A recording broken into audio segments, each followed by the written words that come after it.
Hello army കുട്ടീസ്, എല്ലാവർക്കും സുഖമാണെന്ന് വിശ്വസിക്കുന്നു. അപ്പം നമുക്ക് ഒട്ടും വൈകിക്കാണ്ട് തന്നെ സ്റ്റോറിയിലോട്ട് പോകാം. അടുത്തു വന്ന ആളെ കണ്ടതും വൃന്ദ വല്ലാണ്ട് വിറച്ചു. താൻ വർക്ക് ചെയ്യുന്ന സ്ഥാപനത്തിലെ മാനേജർ അരുൺ ആയിരുന്നു അത്. സകല ആലമ്പത്തരവും അവൻ്റെ കയ്യിലുണ്ട്. വൃന്ദ അവനെ മറികടന്ന് പോകാൻ തുടങ്ങിയതും അവൻ അവളുടെ കയ്യിൽ പിടുത്തമിട്ടു. അതെന്തു പോക്ക എൻ്റെ മധുരക്കനി! വൃന്ദ ദേഷ്യത്തോടെ അവനോടായി പറഞ്ഞു. എൻ്റെ കയ്യേന്ന് വിട്.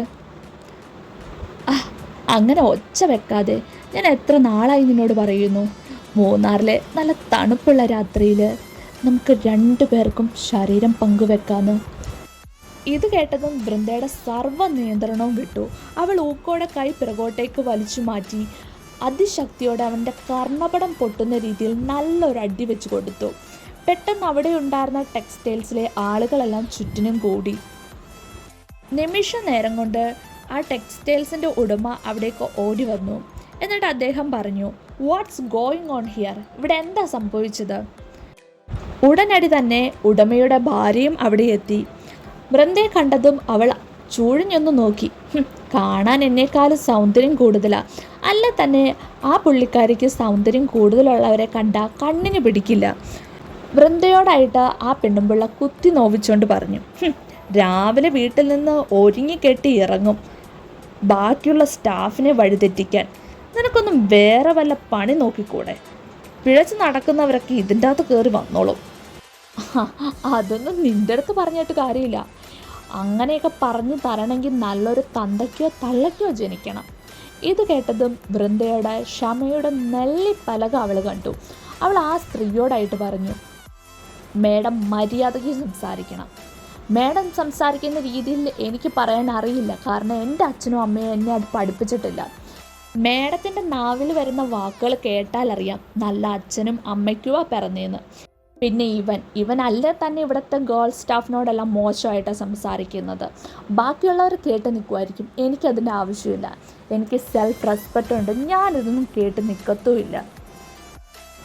മോളെ വൃന്ദേ, ചായ കുടിക്കുന്നില്ലേ? അച്ഛൻ്റെ വെളിയിലാണ് വൃന്ദ സ്വബോധത്തിലേക്ക് വന്നത്. അച്ഛൻ വൃന്ദയുടെ അടുത്ത് വന്നിരുന്നു. അവൾ വല്ലാണ്ട് വിഷമിച്ചിരിക്കുന്നത് അച്ഛന് മനസ്സിലായി.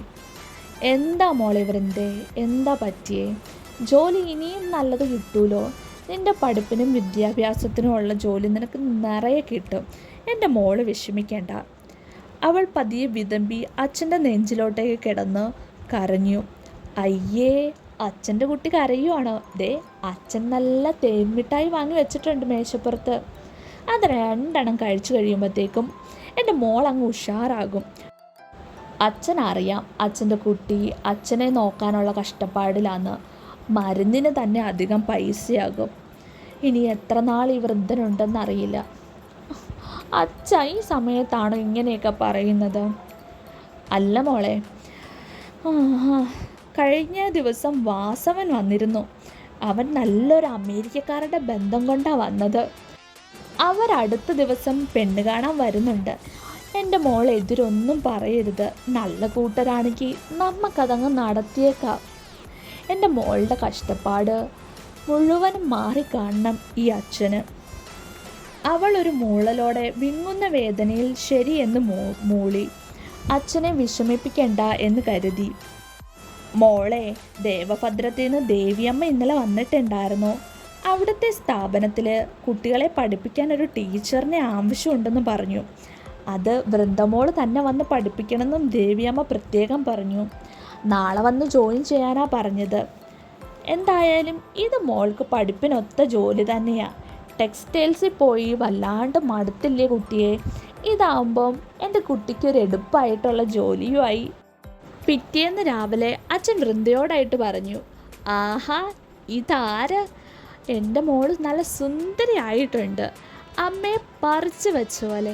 എന്താ എൻ്റെ ഒരു കുട്ടിയുടെ അഴക്! വൃന്ദ പതിയെ ചിരിച്ചു. അച്ഛൻ്റെ വാക്കുകൾ കേട്ട് വൃന്ദ കണ്ണാടിയിലോട്ടേക്ക് നോക്കി. കറുപ്പ് കര വരുന്ന ചുവന്ന സാരി, കയ്യിൽ കറുത്ത കുപ്പിവള, പിന്നെ കാതിൽ ചെറിയൊരു കമ്മലും. കുളിച്ചതുകൊണ്ട് മുടി ചെറുതായിട്ടൊരു കുളിപ്പിന്നൽ ഇട്ടിട്ടുണ്ട്. പിന്നെ വെള്ളക്കല്ലിൻ്റെ ഒരു നല്ല ഭംഗിയുള്ളൊരു മൂക്കുത്തി. അതിൻ്റെ ഭംഗി കുറച്ചും കൂടെ എടുത്തറിയുന്നുണ്ട്. അവൾ പറഞ്ഞു, ശരി അച്ഛാ, സമയമായി, ഞാൻ പോട്ടെ. ആ മോളെ, ദേ ഈ കുടയും കൂടെ വെച്ചോ, രാവിലെ നല്ല മഴ വരാനുള്ള ലക്ഷണം കാണുന്നുണ്ട്. ഇത് പെയ്യൂന്ന് തന്നെ തോന്നുന്നത്. അവളുടെ കയ്യിൽ അച്ഛൻ കുട വെച്ചു കൊടുത്തു. അവൾ പതിയെ നടന്നിറങ്ങി. നാട്ടിൻപുറം ആയതുകൊണ്ട് തന്നെ ഒരു ഇടവഴി ഇറങ്ങി പാടവരമ്പിലൂടെ വേണം പോകാൻ. അവൾ പാടവരമ്പിലൂടെ നടന്നതും കണ്ടു അതിരാവിലെ പാടത്ത് പണിയുന്ന കാശിനാഥനെ. അവൾ അവനെ മൈൻഡ് ചെയ്യാണ്ട് അങ്ങ് നടന്നു. ടീച്ചറെ, എന്താ നമ്മളെ ഒന്നും മൈൻഡ് ചെയ്യാണ്ട് പോകുന്നത്? അവൾ അവനെ കൂർപ്പിച്ച് നോക്കി, രണ്ട് കണ്ണൂരുട്ടി. അവൻ അവളെ ഒരു വഷളം ചിരിയോടെ നോക്കി. എന്താടി, നിന്റെ മുഖത്ത് വല്ല കടന്നലും കുത്തിയോ? ഇതൊന്നും എന്നോടല്ല ദേവനാരായണ എന്നുള്ള മട്ടിലാണ് വൃന്ദ നിൽക്കുന്നത്. പെട്ടെന്നാണ് മഴ പെയ്തത്. അവളുടെ കയ്യിലെ കുട വാങ്ങി അവൻ നിവർത്തി അവളുടെ കയ്യിലായിട്ട് കൊടുത്തു. എന്നിട്ടൊരു വഷളം ചിരിയോടെ ഒരു കൈകൊണ്ട് മീശ പിരിച്ചു, ഒന്ന് കണ്ണിറക്കി കാണിച്ചു. കാറ്റിൻ്റെ അതിവേഗതയിൽ അവളുടെ സാരി ഒന്ന് പൊങ്ങിയിട്ടുണ്ടായിരുന്നു. അവനത് അവൻ്റെ ഇടത്തെ കൈകൊണ്ട് പതിയെ താത്തി കൊടുത്തു. ഒപ്പം അവൻ്റെ കൈ അവളുടെ പുക്കിളിലും തട്ടി. തൻ്റെ വയറിൽ തട്ടിയതും അവൾ ആകെ ചൂളിപ്പോയി. അവനെ കൂർപ്പിച്ചൊന്ന് നോക്കി. അവൻ്റെ നെഞ്ചിൽ പിടിച്ച് തള്ളി മാറ്റി അവൾ കടന്നുപോയി. നടക്കുന്നതിൻ്റെ ഇടയിൽ അവൾ പഴയ ഓർമ്മകളിലോട്ടേക്ക് പോയി. ചെറുപ്പം മുതലേ കാശിയേട്ടനെ തനിക്ക് വളരെ ഇഷ്ടമാണ്. പക്ഷേ അതിനിടയിൽ ഇത്തിൽ കണ്ണി പോലെ വന്നതാണ് ഉണ്ണിമായ, കാശിയേട്ടൻ്റെ മുറപ്പെണ്ണ്. ചെറുപ്പം മുതലേ എല്ലാവരും പറയും കാശിയേട്ടൻ്റെ ഫ്യൂച്ചർ വൈഫ്.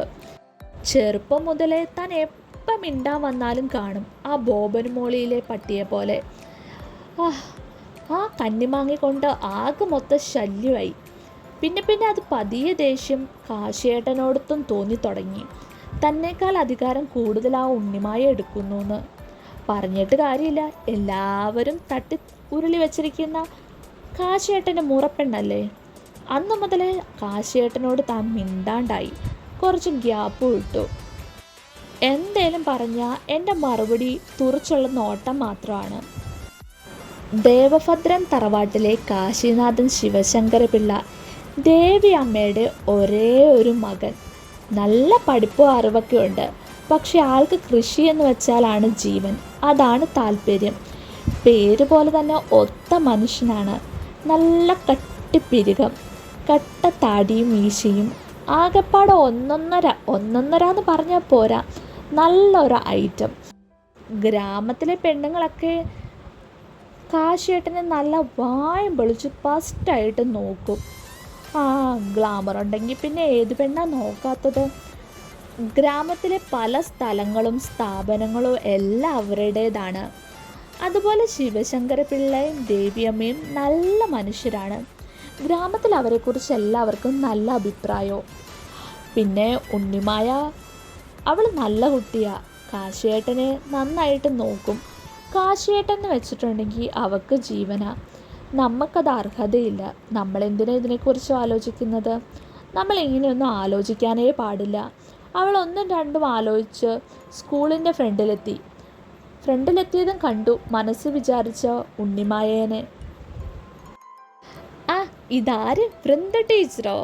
അല്ല, വയറ്റിലെന്താ ചെളി? വല്ലയിടത്തും വീണോ? അത് പിന്നെ വരുന്ന വഴിക്ക് ഞാൻ മാട്ടയിലൊന്ന് തട്ടി, അതിൻ്റെ ചെളിയായിരിക്കും. ഓ, അത് ശരി. ദാ കാണുന്ന പ്രിൻസിപ്പളിൻ്റെ റൂം. ചെല്ലിട്ടോ. All the best. പിന്നെ വൃന്ദ ടീച്ചറെ, വൈകുന്നേരം നമുക്ക് ഒരുമിച്ച് പോകാട്ടോ. അങ്ങനെ അവർ അന്നത്തെ സ്കൂളിലെ കലാപരിപാടികളൊക്കെ കഴിഞ്ഞ് ബസ്സിന് കയറി കവലയിൽ വന്നിറങ്ങി. മുന്നിലോട്ട് നോക്കിയതും കണ്ടു തന്നെ നോക്കിയിരിക്കുന്ന ആ രണ്ട് മിഴികൾ.